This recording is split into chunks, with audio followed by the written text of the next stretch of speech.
তোমরা আমাকে এত ভালোবাসো কেন? এক মুগ্ধ ইন্টেলিজেন্ট সুন্দরী এগিয়ে এসে বললেন, because you are dangerously handsome. এই হলো আমাদের নায়ক থেকে প্রেমিক উত্তম কুমার। এক অনুষ্ঠান মঞ্চ ছেড়ে যাওয়ার আগে মহানায়ক উত্তম কুমার উপস্থিত জনতার দিকে এই প্রশ্নটি ছুড়ে দিয়েছিলেন যে তোমরা আমাকে এত ভালোবাসো কেন। আসলে বিপজ্জনক সুন্দর প্রেমিক বরাবরই নারীদের আকৃষ্ট করেছে। সেই যুগে উত্তম কুমার ছাড়া এরকম অরা, এরকম পার্সোনালিটি আর কার ছিল? অথচ তার মৃত্যুর পরবর্তী সময় আমাদের প্রজন্মের জন্ম।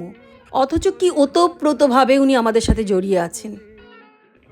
আসলে ছোটবেলায় পরিবারের সবার সাথে একসাথে বসে উত্তম কুমারের মুভি দেখা, তার চলাফেরা, তার কথাবার্তা সবটুকুই যেন এখনও নস্টালজিয়া। এখন আমার মা বেঁচে নেই, মাও ছিলেন উত্তম কুমারের পরম ভক্ত, আর সেই যে মার সাথে বসে মুভি দেখা, সেগুলো তো আর ভুলতে পারি না এখনও।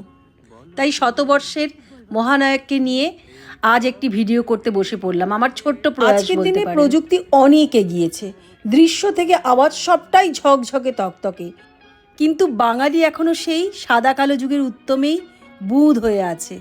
কি তাই তো? আমি তো অবশ্যই আছি। এর একটাই কারণ, 100% বাঙালিয়ানা আর সাবলীল অভিনয়। বাঙালির চলচ্চিত্র প্রীতি যতদিন থাকবে ততদিন পর্যন্ত নিঃসন্দেহে উত্তম কুমার থাকবেন বাঙালির মনের মণিকোঠায়। এই যে তার ম্যানারিজম, তার সিগারেট খাওয়ার ভঙ্গিমা, তার টেরে তাকানোর ভঙ্গিমা, কথা বলার ধরন, হাঁটা চলা, গান, কোনো কিছুতেই তো আর এখনকার যুগের কারোর মিল পাই না। এখনকার যুগের নায়কদের মধ্যে সেই স্পার্ক কোথায়? উত্তম কুমার, উত্তম কুমারী।